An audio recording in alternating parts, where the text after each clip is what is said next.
Hey guys, Lady Lee here. A little bit of an update of what is going on at the farm.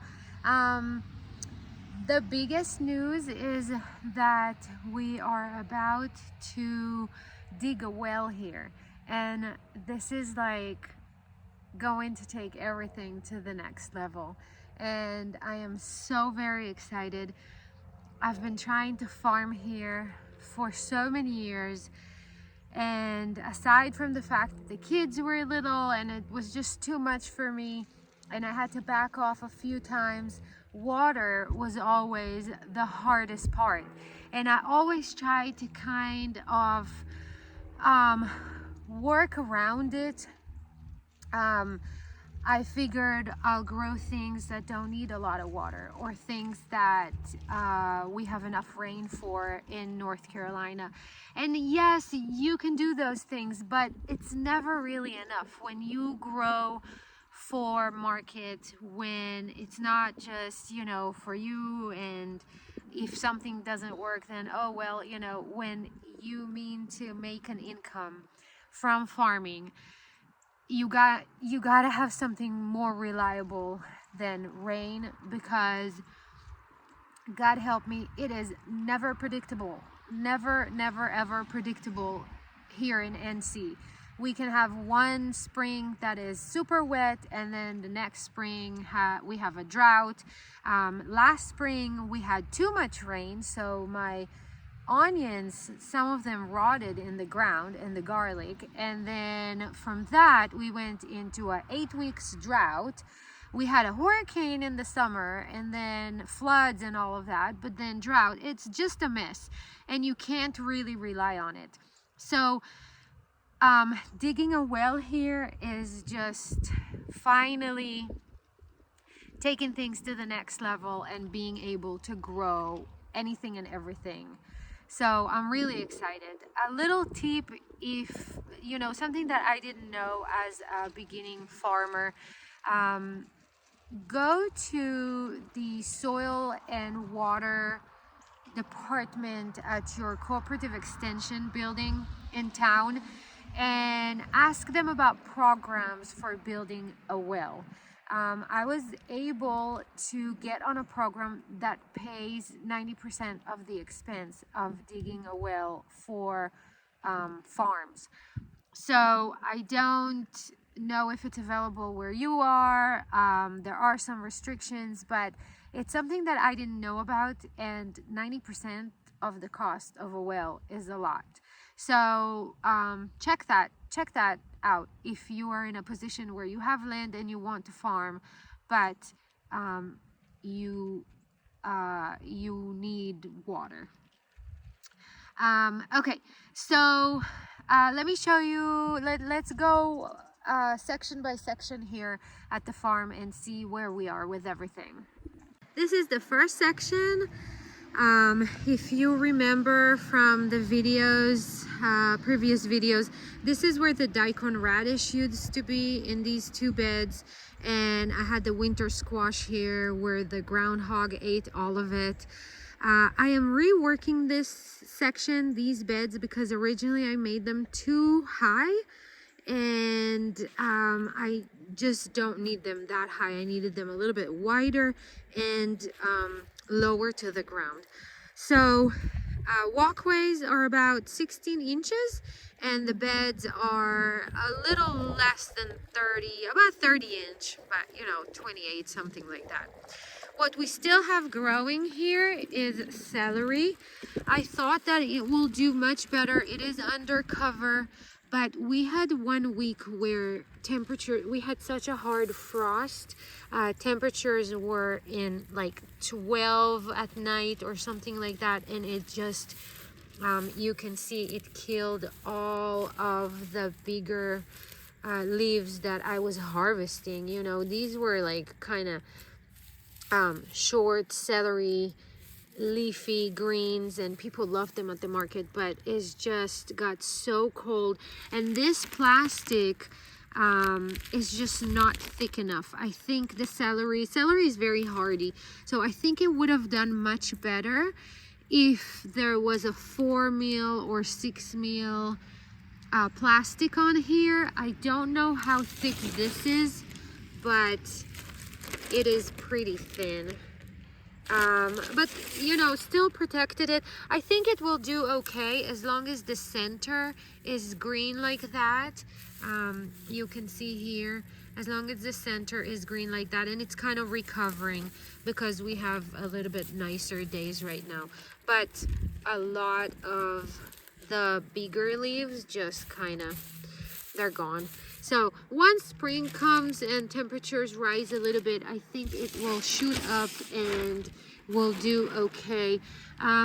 The way I did this is just took a rebar, pounded it into the ground to make a hole, and then I stuck those bars, those metal hoops into the hole on both sides. I get these from Farm Tech, a pack of 100, and then you put the either the frost fabric or the plastic on top of them, and then I put a staple, an agricultural staple on each side, and ran string to hold the plastic down. I do think I need to tighten it a little bit, but we had a few really windy days where I had to come and reorganize it, but other than that, it holds pretty well. So this is what's happening in section number 1. I am heading over to Kelly's house to burn the weed cover to cover the walkways. So that's what I'm doing today. This is again section 1. All right, so this is section 2, and what we have here is 4 beds of onions and 4 beds of garlic. So let's start from the onions. All of these that you see that are struggling, I planted before that week that we had the really low temperatures, and I think that I should have waited, but again, with the weather here in NC, you never know. So they arrived and they were a little moist and starting to rot a little bit, so I hurried up and planted them, and they're struggling because right after I planted them, we had that horrible week of really low temperatures. So you feel over here the neck, if it's still solid and firm, then they will recover. Like this onion is going to recover. There's still a little bit of green. See, it will recover. This is no problem. But I have some that you can feel here and there is nothing. It's flat. And this one might not recover.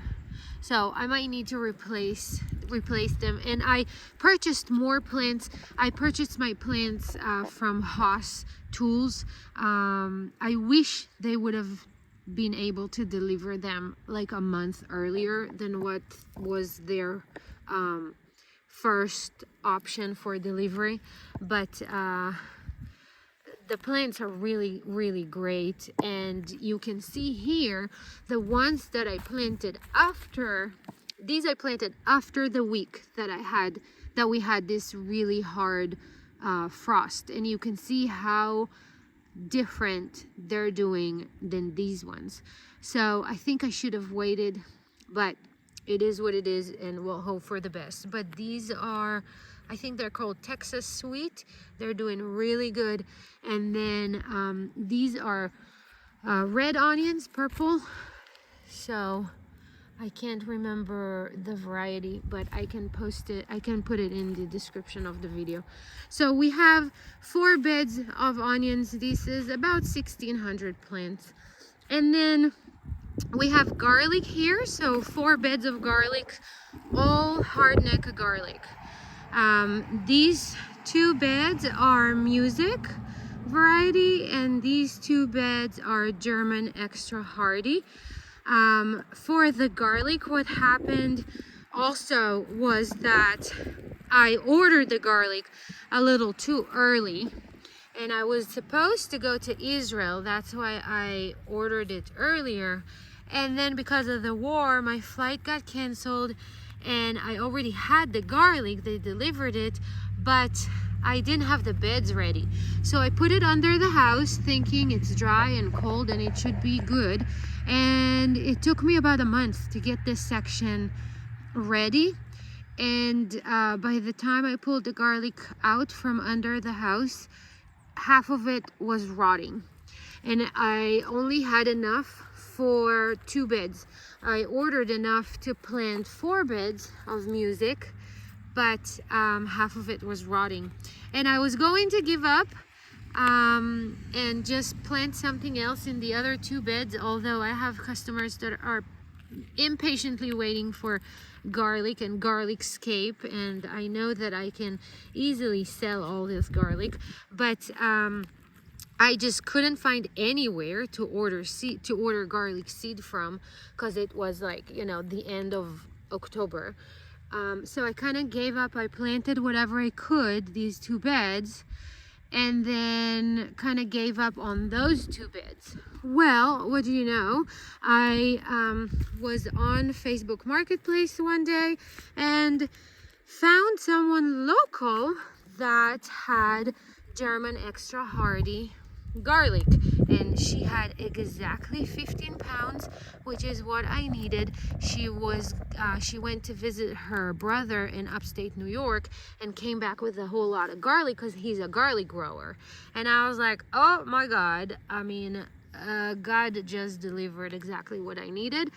So I drove about 35 minutes over to the next town and got the 15 pounds of German extra hardy cloves. I've never grown this variety before, but I'm super excited. I'm actually kind of feeling like it's going to become my favorite variety. So I am very excited, but this is why this garlic is not as big as this garlic. It was planted about a month after, but it's still doing pretty well and germinating, and wherever it is not germinating, it's germinating very well, but I think I saw a few holes that did not germinate, which I think I'll just plant some onion in there since I have extra plants of onions. Okay, so now we have section number 3, which is this one down the field over here, and then section number 4, which I tilled. I had a friend here come and help me till it with the tractor.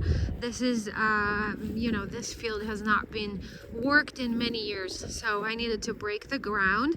So we tilled it, and then I am just covering it with silage tarp.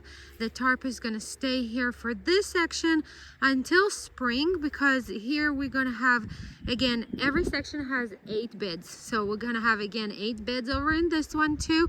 And there will be 3 beds of purple sweet potatoes, 1 bed of orange sweet potato, and 4 beds of white potatoes. And this section is not going to be set up like these ones over here. It will be worked with the tractor because I do not want to harvest 400 feet of potatoes by hand. So this is going to stay a tractor worked section for now. And this one is probably going to stay covered until the fall. I don't think I'll be able to manage another section next year. There's still 37 beds of vegetables at the house and 2 raised beds and a hoop house at Kelly with summer stuff. So I think that is probably all that I can manage for next year. But the longer the tarp is on here, the better it is. The ground is warm. Everything is breaking down under it. The worms and microorganisms love it. So it's just going to benefit the soil to stay on the bed. I don't know exactly where the well is going to go, probably down the field over there. So there's still a lot to figure out, but this is how things look right now. And that's it. We'll see what happens here in the spring. I am so very excited.